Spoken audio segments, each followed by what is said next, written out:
Tu as peut-être 5 000, 10 000, 20 000, 30 000 euros sur ton plan d'épargne entreprise. Et si je te disais que ce n'était pas forcément une super idée de laisser dormir cet argent sur ton PE malgré les avantages qu'on te fait croire. Et surtout, est-ce qu'il ne vaut pas mieux les sortir et les passer sur le PEA? C'est ce que j'ai fait à titre personnel et je vais t'expliquer pourquoi en chiffres et je vais t'inviter à te questionner à ton tour pour savoir si c'est intéressant ou non pour toi de faire comme moi. Et reste bien jusqu'à la fin parce que je t'offrirai un petit cadeau. Avant de démarrer l'épisode, pense à t'abonner. Vous êtes plus de la moitié à regarder mes vidéos et ne pas vous être abonné. Pense aussi à activer la cloche des notifications et me mettre un petit like pour le référencement. L'abonnement, c'est vraiment le plus important parce que ce qui me permet de motiver à continuer à produire du contenu gratuit et continuer ma mission d'éducation financière. Donc si on revient sur le fameux PE, donc le PE qui est le plan d'épargne d'entreprise, tu dois le connaître surtout si tu es salarié, c'est ce fameux argent gratuit qui tombe un peu du ciel tous les ans lié à la participation ou à l'intéressement et qu'on te demande si tu veux placer ou retirer. Mais le problème c'est que si tu commences à être un petit peu éduqué financièrement, à être un peu formé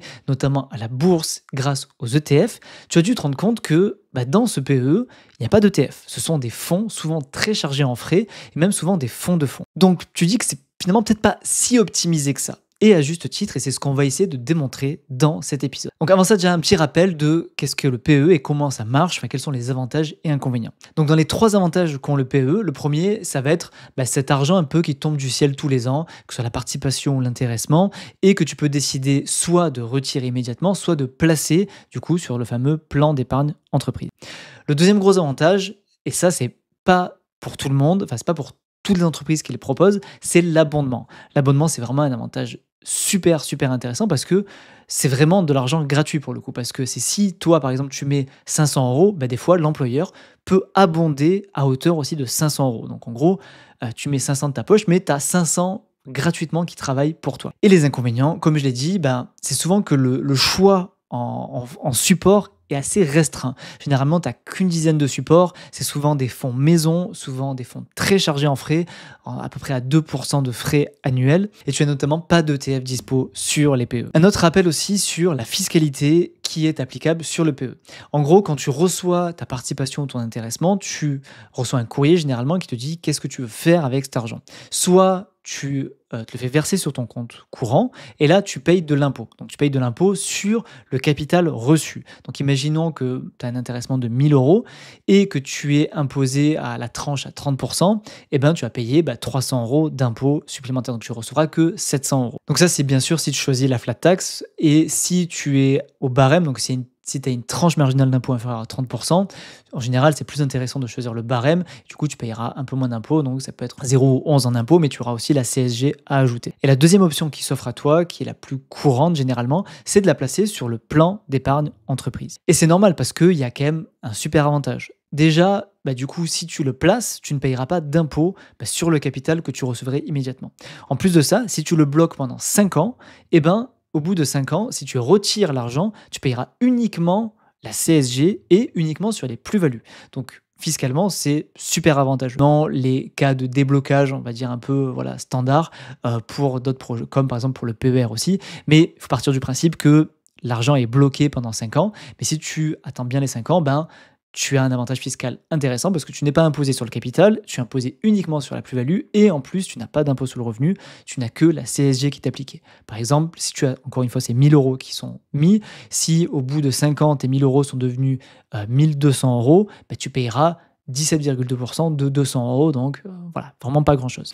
Alors, avant ça, je vais quand même t'expliquer des cas où je pense qu'il reste super intéressant, où les exemples que je vais faire ne sont pas concernés. Par exemple, si tu as un abondement vraiment intéressant, je pense que malgré tous les calculs que je vais te montrer après, je pense que le laisser sur le PE reste super intéressant parce que l'abondement reste finalement de l'argent gratuit et malgré les différences que je vais te montrer juste après, je pense que vraiment, si tu as la chance d'avoir une entreprise qui verse de l'abondement, il faut en profiter au maximum et même l'optimiser au mieux. Par exemple, si on t'autorise à verser, 3 000 euros par an et qu'on te verse, par exemple, 3 000 euros d'abondement, je pense que c'est une opportunité vraiment intéressante, même si les fonds à l'intérieur sont pas aussi bien qu'on pourrait trouver ailleurs.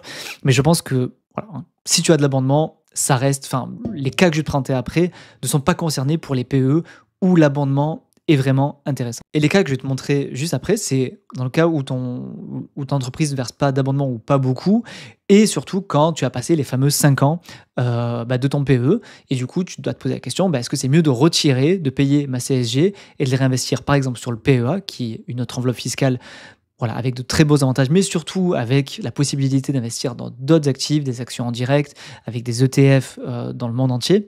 Donc ça va être plutôt ça qu'on va regarder. Donc voilà, je me suis amusé à créer ce simulateur pour voir, en fait, parce qu'en fait, je me suis rendu compte que lors des missions de CIF, c'était un sujet qui revenait tellement souvent, et je trouvais aucun simulateur sur Internet qui existait, donc j'ai créé le mien, voilà, pour simuler si oui ou non, mieux vaut sortir de ton PE pour aller le mettre tout simplement sur un PEA, notamment sur des ETF indiciels.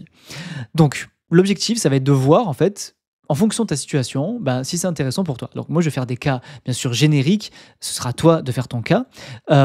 Imaginons que, voilà, dans notre cas, on a donc 30 000 euros sur un PE qui sont dispo pour débloquer. Donc, ils ont bien dépassé les 5 ans et sur lesquels, voilà, on n'a pas d'abondement.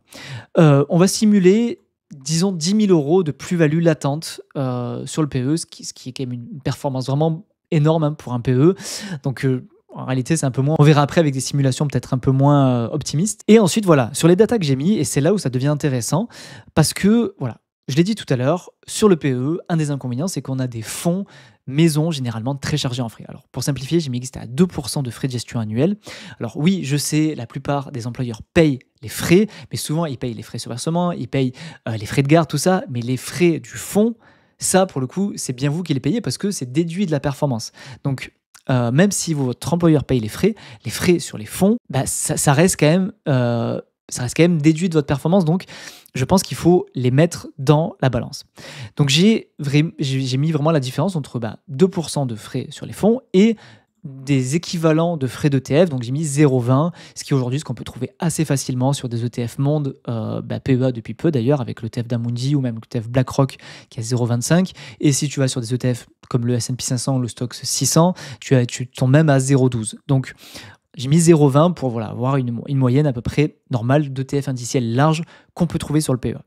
Donc, ce qui nous donne une performance visée. Alors, j'ai mis une performance visée de 6%.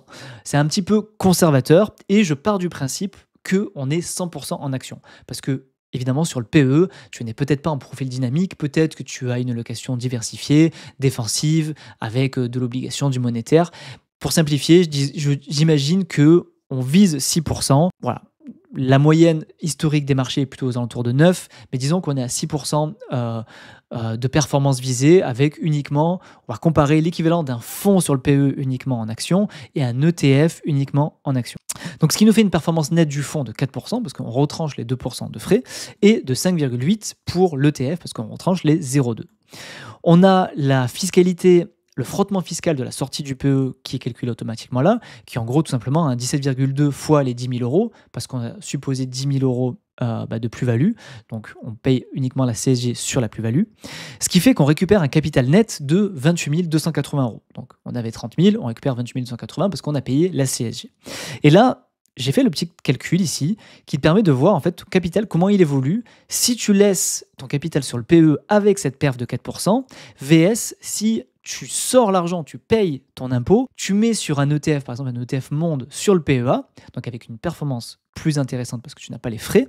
Donc tu pars d'un capital plus faible mais avec une performance plus importante. Et en combien de temps finalement tu rentabilises la sortie du PE?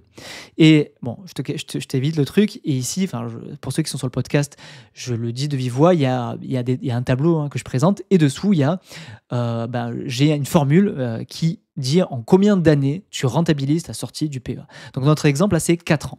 C'est-à-dire que si tu as 30 000 euros de disponibles sur ton PE, que tu as une plus-value latente de 10 000 euros et qu'on est sur cette hypothèse de performance visée de 6% et qu'on a 2% de frais sur les fonds et 0,2 sur les ETF, en réalité, en sortant ton argent, en mettant tout sur le PEA et avec les perfs supposés, bien sûr, en 4 ans, tu as rentabilisé la sortie de ton PE. Et tu vois bien sûr qu'après, les intérêts composés font leur effet. Et au bout de 15 ans, on a un capital sur le PE de 65 000 vs 54 000 sur le PE. On va faire un autre exemple. On va dire qu'on a un petit peu moins d'argent. On a 20 000 euros sur le PE à débloquer, mais on a une plus-value latente de, peut-être pas 5 000, on va mettre 3 000. Donc là, le frottement fiscal, il tombe à 516 euros. On paye la CSG uniquement sur les 3 000 euros. Donc, on récupère un capital net 19 484 et on va voir au bout de combien de temps ça devient intéressant. Et ben là, c'est au bout de 2 ans que ça devient plus intéressant d'avoir, de passer sur le PEA. Et on va faire un autre exemple, on va dire un peu plus, optimiste en faveur du PEE. On va dire qu'on a 50 000 € à débloquer sur le PEE et qu'on a 40 000 € de plus-value. Donc là, du coup, le frottement fiscal à la sortie, on est à 6 880. Donc on récupère, quand même beaucoup moins, on récupère 43 000 au lieu des 50 000. Et ben là, on mettra 9 ans à rentabiliser la sortie du PEE. Donc là, la question peut se poser effectivement, parce que quand on met 9 ans à rentabiliser, on peut se poser la question de voilà, est-ce que ça vaut pas le coup de laisser courir quelques années, même si en plus, bien sûr, hein, ça dépend de vos objectifs de vie, de votre profil de risque, de tout un tas de trucs. Hein. Mais voilà, dans ce cas-là, on peut se poser la question voilà, de laisser sur le PEE parce que en fait, ça mettra 9 ans à rentabiliser au vu de la plus-value importante qu'on a eue. Et autre chose aussi, hein, bien sûr, si ton PEA est plein à déjà les 150 000 € de versement fait, évidemment, c'était pas forcément un sujet, c'était pas forcément concerné par cette simulation parce que voilà, s'il est déjà rempli, il n'y a pas forcément d'intérêt. Voilà pour cette petite simulation, j'espère que ça t'a plu. Si tu es intéressé par le petit tableau que je viens de te présenter, je te l'ai mis en téléchargement gratuit dans la description. Tu rentres ton mail, je te l'envoie directement sur ta boîte mail. J'en profite aussi pour te dire que très bientôt, je vais t'annoncer une très très grosse surprise. C'est pour ceux qui sont abonnés à mes mails. Donc si tu télécharges mon tableau, mon simulateur, tu seras abonné à mes mails, donc tu seras prévenu de ma très grosse surprise qui arrive courant juin. Tiens-toi prêt parce que ça va être énorme. Sur ce, merci beaucoup d'avoir écouté cet épisode jusqu'au bout. N'oublie pas de liker, de t'abonner et de télécharger le tableau si ça t'intéresse. Et puis je te dis à la prochaine pour un nouvel épisode.